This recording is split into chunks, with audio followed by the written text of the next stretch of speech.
cheap phones that claim to be brand new are not usually the best buy, especially when you throw in the words "from China." So why don't we see if that holds true in 2018? This right here is a Samsung Galaxy Ace GT S5 830i, a phone released in 2011 that now costs a lowly £14 if you don't mind ordering from China. Although it doesn't actually cost much more if you buy it from eBay or CEX or somewhere like that. The actual box is incredibly beat up with signs of water damage and Arabic writing all over it, which would indicate that it wasn't exactly stored in the best conditions, or was even cared about while it was being shipped over here. But genuinely, it does look like you're getting a legitimate product with a box like this. But what is actually inside the box? Well, this is where things got surprising. Inside the box was a water-damaged quick start guide, an actual phone with a full plastic cover which was luckily completely dry, and in pretty decent condition too, with only one minor mark on the screen. One apparently legitimate but rather old battery was included, and a loosely packed charger, along with some nicely wrapped earphones, as well as a UK plug, which, although came with all the pieces, was still incredibly dirty despite the fact this is generally classed as a refurbished phone by the seller. It feels very wobbly, but we'll touch on that later. The main thing is that £14 from China actually got us a phone, and a legitimate Samsung Galaxy Ace at that. It's almost a bit depressing how bad this thing has aged, considering it's a £14 smartphone, although considering the price it's nothing much to scoff at. Featuring a 3.5-inch TFT capacitive touchscreen running at 320 by 480, as well as Gorilla Glass, the screen claims to be somewhat durable but still looks absolutely terrible by today's standards. It's probably the reason why the phone's been able to survive the shipping over here though, so I can't really blame it much for that. I mean, the phone itself does run Android 2.3, has a Broadcom BCM 21553 CPU clocked in at 800MHz, and a Video Core 4 GPU to help with some form of acceleration that isn't really needed on such a low-resolution screen. It has all the usual features such as a headphone jack, which some manufacturers still can't include, a small 1350mAh battery that probably doesn't actually hold that capacity, and the phone itself originally cost £70.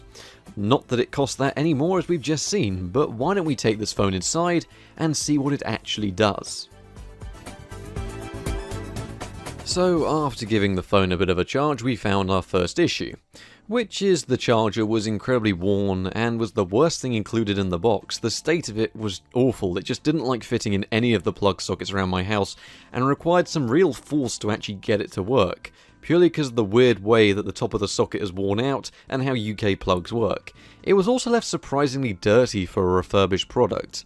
Still, the actual phone does turn on, which is good. It booted as far as a standard Android 2.3 setup, which is all well and good till you realise the default language is German, while the box has Arabic writing on it, and the phone itself comes from China. But the main thing is it does actually start up to Android 2.3 with an early version of TouchWiz that we all know people love, and is definitely not the reason that the phone has such a bad reputation for running incredibly slow. It comes with all the basic options by default, and it has a few apps on it that might be somewhat useful, and although the aforementioned TouchWiz is included, it's decently responsive, despite the fact it has TouchWiz. But that's up until you connect to the internet, and that is where things change majorly, at least on the stock Android 2.3 ROM.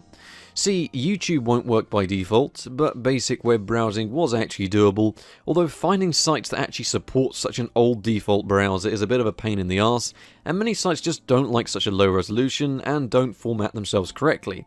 It was rather snappy while making a Google search, but actually trying to get into the pages for your results was another story in itself. The formatting was all wrong, and you couldn't really navigate many of the sites. But yes, the phone does technically work on the stock ROM. So, from what we all remember of the old days of the Android Play Store, it worked. And it used a ton of resources by actually doing so.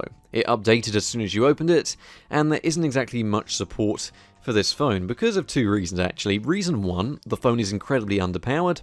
Reason 2, it runs Android 2.3, which hardly any apps in existence still actually support. So what is the solution to that? Well, the only way forward was to actually jump onto the XDA forums and see what was available, and what they actually offer, which isn't too much. I mean, there's a few ROMs that aim to fix performance, but from what I've spoken to a lot of people about, the lack of storage is a thing that makes this incredibly difficult, as trying to flash things without much internal storage is where things become a pain in the arse. Not to mention getting the actual recovery started took far too many attempts, but the way I managed to do this was by copying over all the files we had to begin with to an SD card, and then attempting to flash the phone from there, which was much harder than it was on that old LGL3 video I did a while ago.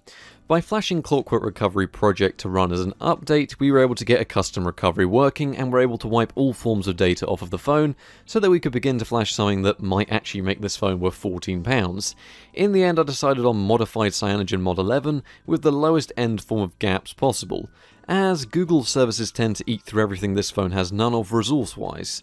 And now we are on to the next hurdle. See, nothing wanted to flash onto the phone, we just couldn't get any of the ROMs I wanted to test to work. But then I had a good idea. How about we flash a Cyanogen Mod 11 kernel and see if that made any difference? So after flashing that, I temporarily booted to a newer and much less stable version of Clockwork Recovery Mod, started flashing the Cyanogen Mod 11 ROM before it decided to crash again, and eventually we got a ROM up and running. And now the start screen says Sony, but we can ignore that for now. Well, firstly it came to using the Google Play Store, something that virtually all phones will lag at, as it's something that isn't really well optimized on Google's part, as in scrolling through it on my brand new phone would still cause for a somewhat laggy experience and a few dropped frames. So trying to actually navigate your way around the Google Play Store on a phone like this, the phone managed to lag. A lot. Getting something installed took quite a while to actually get done, but although a very laggy experience, it was able to install all our software absolutely fine, which was great up until we got a message that most of you will probably heard of if you've had an older phone, telling us to free up space. And unlike that old LG L3 I did a video on where we were able to free up some space, well, that's not exactly an option here on a device like this, as there is virtually no system memory available. The best you can get is to install Link to SD card after having the rooted phone, which we already have, and trying to free up a few precious megabytes by moving around a few system files to the SD card, but there isn't much you can actually do, an issue that causes some more problems later on in the video. As for practical app usage, we were able to browse the internet with actual formatting using the Opera browser, as Chrome refuses to actually install or work, and the same goes for Firefox. But luckily things were actually fine, and it allowed us to actually download the Discord APK, which wasn't actually installing from the Play Store despite the fact that it would actually download but just refused to install. So it made sense for us to get the APK and try and give it a go that way. And admittedly, I was expecting the worst, considering how poor the actual experience on the phone has been so far, and how much slowdown there was to actually get to the install page. Admittedly, you can browse the internet, but it's about as slow as it was on stock, just with the correct formatting this time. But onwards we went to test out Discord. Discord was actually a surprise though. It worked eerily fast, which was very strange because everything loaded in correctly, everything functioned well within reason, we could send images, load images, and we could load into other Discords, which was a little bit difficult with some image heavy channels, and it would cause minor slowdowns if that was present, but generally the idea is you could load into Discord and get away with using it absolutely fine, which is strange considering how much the phone struggles with day-to-day usage so far. It's very weird that it works this quick, although there was nothing running in the background while I was doing this, and given the phone's low RAM and memory, you do sort of need that if you are going to use Discord smoothly like shown in the video. Not that I really recommend it, but it does work strangely quick. Moving on from that though, I thought we'd give music playback a go. I mean, we have an aux port, which is somewhat useful if you want to use earphones, but can you actually get music from Spotify working on the phone? Considering it was only £14, maybe it gives it a purpose. Well, first impressions weren't good. I mean, the phone lagged on the login screen and was slow to actually log into the stage where I just thought it was going to refuse my account and not actually work. But once we were in, you could actually play music, download music, control the PC, and play music on the PC, and it worked surprisingly well, which was also very strange. I mean, it did have some lags associated with it, and loading times were very long, so for Discord and Spotify, the phone is borderline usable. In fact, the onboard speakers, although tiny, weren't even that bad, I mean, considering how old the phone is, and how little focus they probably had on the speaker department. And to give you an idea, I was messing around with some EQs with the ROM, and it ended up sounding about like this.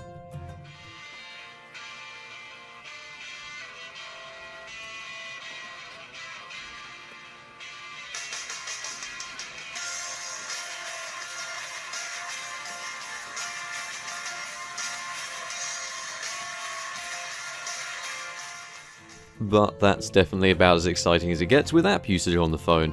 You get the idea, most apps will somewhat work, but they'll be slow and there are some minor hitches associated with most of them. General usability is okay, so you can sort of get away with using it as a phone. But how does it hold up with some actual gaming benchmarks? So up first I thought, hey, you know what's fairly simple and pretty fun to do, some simple SNES emulation. And how well did that go? Well, absolutely awful. I mean, I even overclocked the phone, which is pretty simple to do and is actually one of the reasons people like using this ROM that I'm using, and even then with the higher clocks, it ran at abysmal frame rates, with the lowest option selected and no sound. So I flashed some other ROMs, and the performance was equally as bad, so SNES emulation is off the board, something that most things should really be able to do right now in 2018. However, if you do go back a little bit to NES emulation, things are actually a little bit better, and we saw a near solid 60 FPS, which was nice for an 80s game. Admittedly, Dragon Warrior is a brilliant game, and it's nice that it runs well, but it's not particularly intensive. But after seeing how poor the SNES performance was, I don't really think you're going to be able to go much more modern than NES emulation with your gaming, given how poor the graphics card and the actual CPU are in this thing compared to most older phones. It doesn't hold up particularly well, but NES emulation was doable on it. The same was the case for even older actual apps like Minecraft Pocket Edition, which refused to even start and would just crash instantly, and I was using the old demo version of the game. Once again, due to the poor specification of the device, it just wouldn't run. I mean, the LG L3 I tested, which is actually a more powerful and cheaper phone, wasn't keen on running the game, so it's no surprise that this weaker phone just can't start it at all. Finally, I thought we'd found something that would actually run a modern game that would start on the phone, but I was soon mistaken when Hill Climb Racing started crashing as soon as it was about to actually get into the game, showing that gaming isn't much of an option on a mobile device like this nowadays, unless you seriously want to spend some hours tweaking with the actual internal options of the ROM, and maybe trying to emulate a few modern graphical features, but even then the performance would be absolutely dire. As for benchmarks, well, there isn't much that I can say other than 3D Mark didn't actually run a device, so for an idea of comparative performance, it's about as good as a rock with a battery stuck on it. In fact, in some ways it's worse because you can usually find a rock for free, and batteries are pretty cheap. As for the camera, well, it was alright if you're shooting objects in rooms with plenty of light and nothing is moving, as otherwise things get blurry very quickly. The overall quality of the photos is somewhat decent, and I'll show you guys a few quick comparisons with my Pixel 2. Remember, these are just point and shoots, so it's not exactly doing the Pixel 2 justice, but they are sort of an ideal condition for the Galaxy Ace, where I actually have to hold it in place for a few seconds.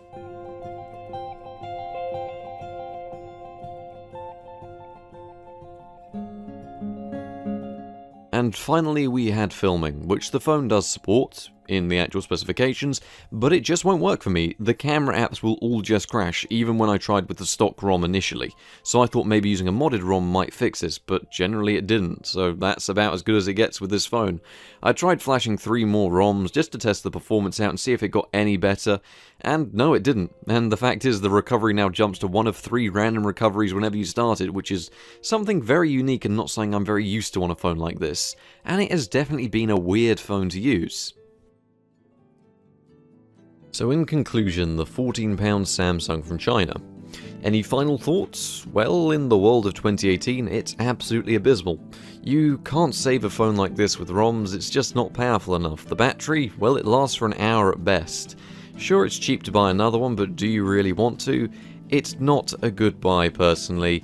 And admittedly, the phone is everywhere and is very cheap to get hold of in virtually all countries. And I know some people that actually own these things back in the day, and they were alright, but even then they were a bit underwhelming. And today, well, they're even more underwhelming and just struggle more. Mostly due to the low amount of RAM, small amounts of storage and slow speed. The guys over at XDA have done a brilliant job in terms of support, but overall, do I recommend this phone? Well, just no. Just get something more powerful. They're usually even cheaper than that if you check eBay. I mean, I've got the LG L3, Admittedly, it's in worse condition, but you know, I'm not really going to complain when it was actually usable when this thing isn't.